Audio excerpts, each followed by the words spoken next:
निराला हिंदी कहानियाँ। हेलो दोस्तों, आप देख रहे हैं निराला हिंदी कहानियाँ। अगर आप सबको मेरी ये कहानी अच्छा लगी तो लाइक शेयर कमेंट करना ना भूलें और ऐसे ही नई कहानियाँ आगे देखने के लिए इस चैनल को सब्सक्राइब करना ना भूलें। धन्यवाद।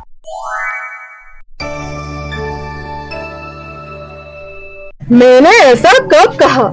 छोड़ो, तुमसे बात करना ही बेकार है। ये कहकर अजय कमरे से गुस्सा होकर बाहर चला जाता है और निकिता हमेशा का जैसा अपनी माँ को फोन कर सारा बात कहने लगती है। क्या तुमसे ऐसे बात किया वो लोगों ने?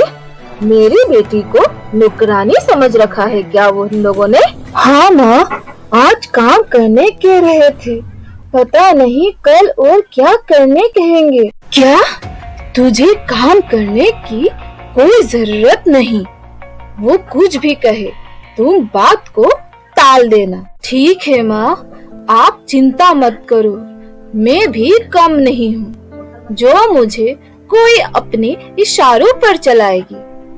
मैं भी आपकी ही बेटी हूँ। ठीक कहा मेरी प्यारी बेटी, अब तुम आराम करो और कुछ भी हो तो मुझे कॉल करके बताना। ठीक है माँ, मैं अब रखती हूँ।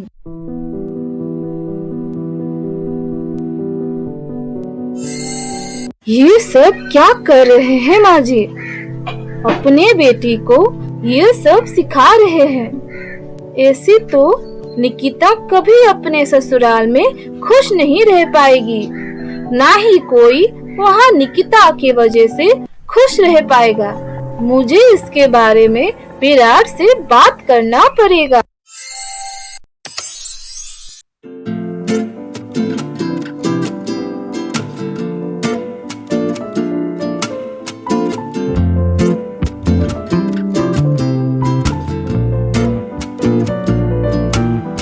तुम बहुत दिन बाद आई हो।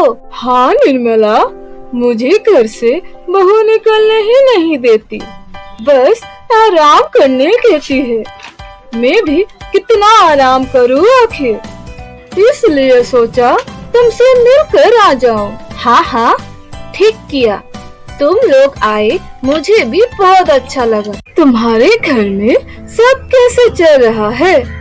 सुना है तुम्हारी बहू रानी घर का कुछ काम नहीं करती, ये सच है क्या? ऐसा कुछ नहीं है रे, मैंने ही मना किया हुआ है। नई बहू है, अभी आराम करे, बाद में तो उसे ही सब करना है। हाँ ये तो सही है, पर देखना इतना भी आराम मत देना कि तुम्हें पछताना पड़े बाद में। ऐसा कुछ नहीं होगा, तुम गलत समझ रहे हो। अरे माँ, आप यहाँ बैठकर बातें कर रहे हैं? अच्छा, आप अभी इनके लिए कुछ बनाएंगे ही तो मेरे लिए भी कुछ चटपटा बना दीजिएगा, मुझे बहुत भूख लगी है। ये कहकर निकिता वहाँ से चली गई। हाय राम, ये कैसे दिन आ गए हैं इसकी कि आज खुद की नई बहू अभी से ही ऑर्डर देने लग गई है इसे। अरे तेरी बहू तो सच की महारानी है, तुझे देखकर लग रहा है कि तेरा तबीयत ठीक नहीं है और तुझे ही ये ऑर्डर देकर चली गई।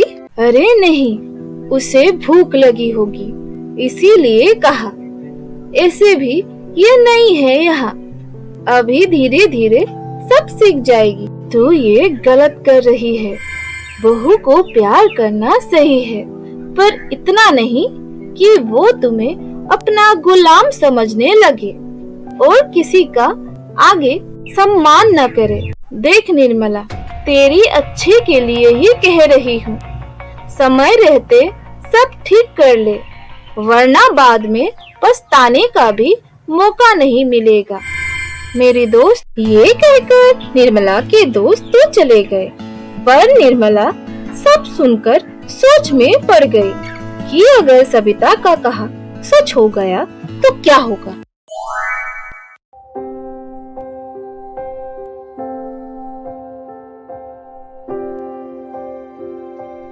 सुनिए जी, क्या आप थोड़ी देर मेरी बात सुन सकेंगे?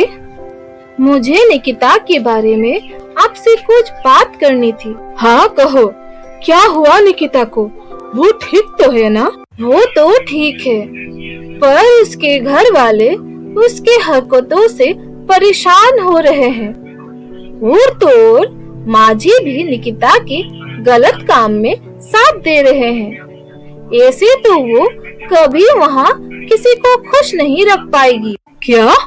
तुम्हें यह सब कैसे पता चला? मैंने माँ जी को निकिता से बात करते सुन लिया था।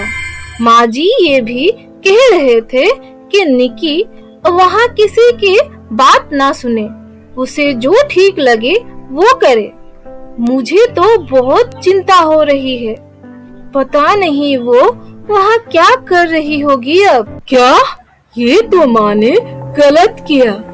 ऐसे तो निकी कभी सुधर नहीं सकेगी। अब हमें कुछ करना पड़ेगा जिससे कि निकिता और माँ जी को समझ आए कि ये सब जो भी कर रहे हैं ये गलत है। इससे निकिता वहाँ कभी खुश नहीं रह पाएगी और ये सबसे आगे और गलत हो सकता है अगर हमने नहीं रोका तो।